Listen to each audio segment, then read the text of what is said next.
Nesse dia, em 1944, estava rolando o Dia D, a invasão da Normandia, o que, botar assim, colocou o ponto final na Segunda Guerra Mundial. Ela não acabou no Dia D, mas o Dia D ajudou muito ela a acabar. E por que eu tô falando disso no canal que eu apresento dicas de anime e cultura pop? Pop não, cultura nerd, né? Por que eu tô falando disso? Tá curioso? Bora pro vídeo.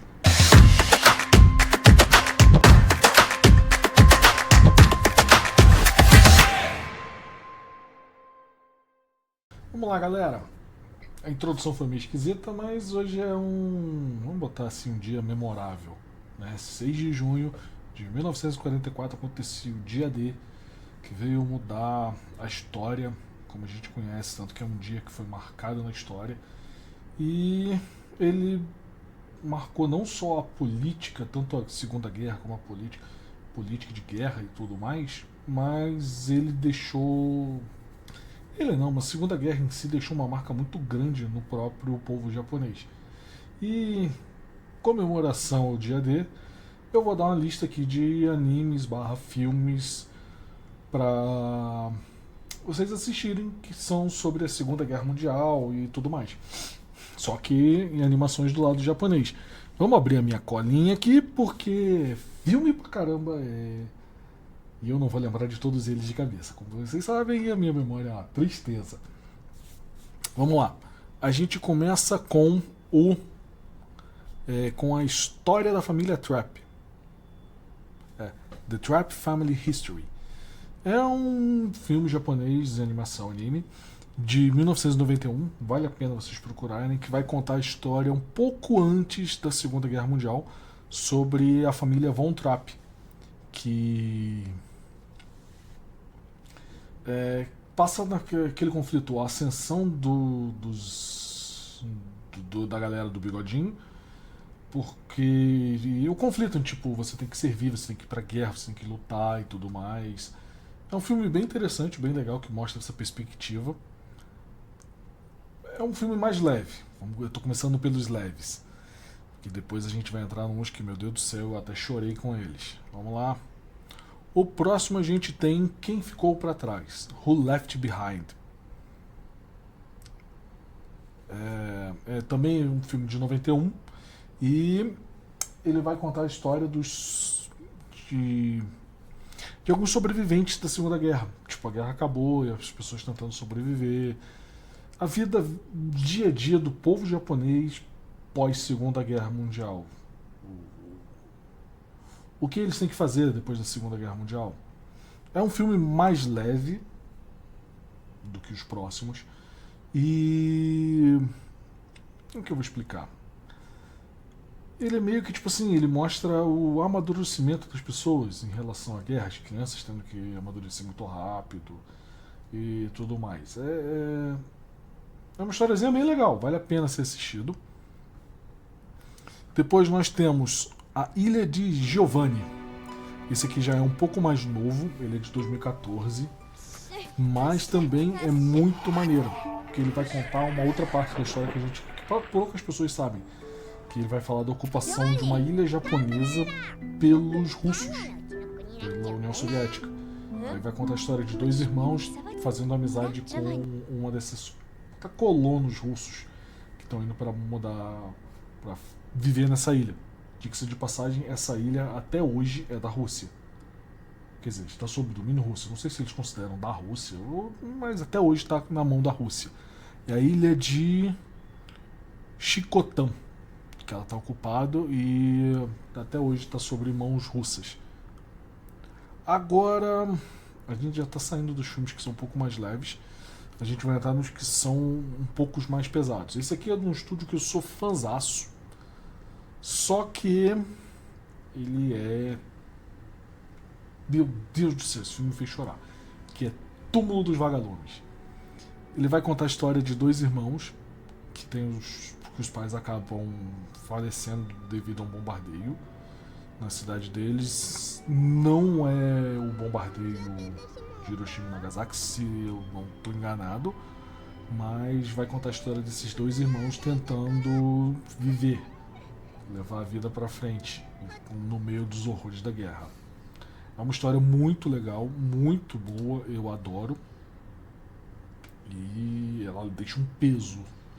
Mas é muito bom, vale a pena ser assistido. E é um dos filmes que você assiste só uma vez.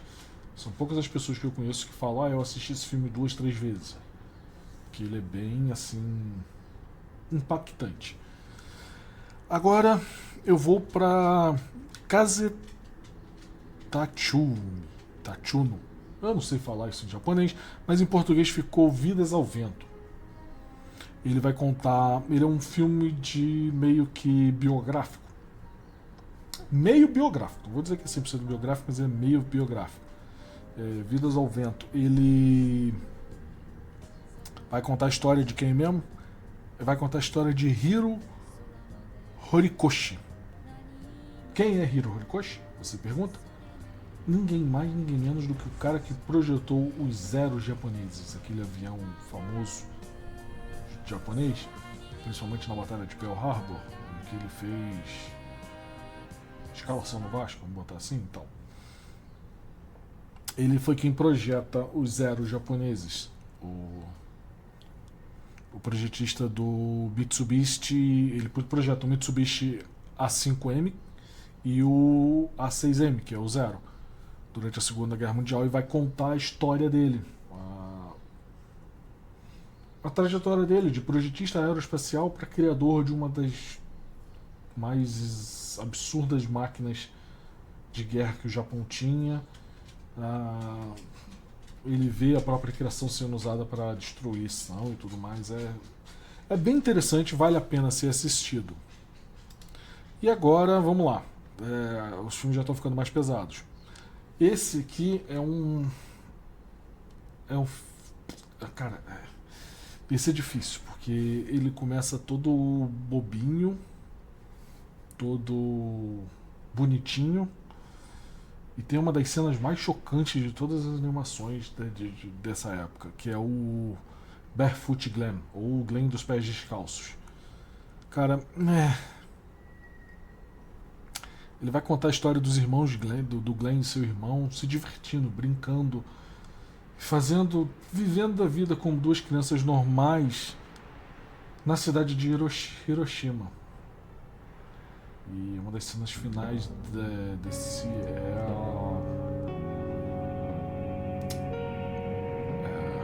é a entrega especial americana para Hiroshima. Uma das cenas mais marcantes que tem. Tipo, o filme vai indo muito bem, muito bem, muito bem, até. Mano, esse filme é impactante. Tipo, vale a pena ser assistido também. É meio controvérsia estar dizendo isso, mas vale a pena ser assistido, porque ele dá uns pontos de vista muito legais para você, para entender muito sobre isso.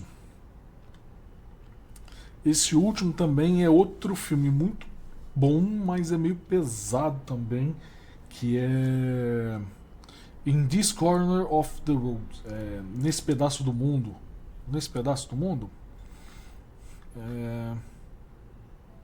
Nesse canto do mundo, que foi traduzido para o português. Ele vai mostrar a vida simples das pessoas vivendo antes e a vida transtornada das pessoas vivendo depois do ataque a Hiroshima. É uma história triste, mas ela ainda é considerado um dos melhores animes do gênero, apesar de ser uma história bem triste, bem marcante, bem pesada. E cara, é muito bom esse filme, vale muito a pena. Pra mim é uma das obras do Estúdio Mapa que eles fizeram com esse filme, é incrível. E ele é muito triste também por causa da história. Não vou entrar em muitos detalhes porque não vou acabar dando spoiler, né? Mas vale muito a pena ser assistido. Você vê toda a trajetória de pessoas vivendo normal ou depois tendo que fazer os esforços de guerra mesmo, e depois tendo que lidar com tudo que aconteceu com a guerra. É muito, muito, muito maneiro esse filme, apesar de ser bem triste. É um dos mais pesados aqui. Os 4 últimos que eu falei são os filmes mais pesados que tem, que é Túmulo dos Vagalumes, o. O. Falhou o nome dele agora, do vento. O. Glen dos Pés Descalços e esse último. Eles são bem assim mais profundos. Você tem que assistir com um olho um pouco mais crítico, não é uma. Ah, tô a fim de assistir alguma coisinha boba. Não, isso não é para isso não. Assistir com mais categoria, mais peso. E. Cara, como eu falei no começo, o mundo dos animes foi muito influenciado. Alguns só quiseram surfar, né, com isso, mas muitos autores de animes foram muito influenciados por causa da guerra. O próprio criador da franquia Gundam, ele fala que criou para mostrar para as crianças que guerra não é um negócio legal, que é algo muito problemático. E, tipo, cara, esses animes vêm para mostrar exatamente isso, como são, como é a guerra. E as partes. Não vou botar as partes boas, porque guerra não tem parte boa. Como eu vi uma frase uma vez, guerras são entre dois. A guerra é travada entre dois velhos que se odeiam, que não têm coragem para lutar e enviam jovens para morrer em seu lugar. Tirando agora, saindo completamente do mundo dos animes, se você quiser ver a guerra, o ponto do dia D, você. Eu considero duas séries irmãs que estão aí, são incrivelmente boas, são duas minisséries, que são Band of Brothers e The Pacific. São séries incríveis, valem muito a pena serem assistidas, que vão mostrar. Band of Brothers vai mostrar a Easy Company lutando desde o dia D até o final da guerra, e The Pacific vai mostrar os marinheiros, o corpo de fuzileiros navais americanos lutando na frente do Pacífico. São dois pontos da guerra diferentes, mas vale muito a pena ser assistido. São duas minisséries incríveis também. Fica aí a dica para vocês para comemorar agora esse aniversário do dia D. Falou aí, galera. Até a próxima. Valeu, falou!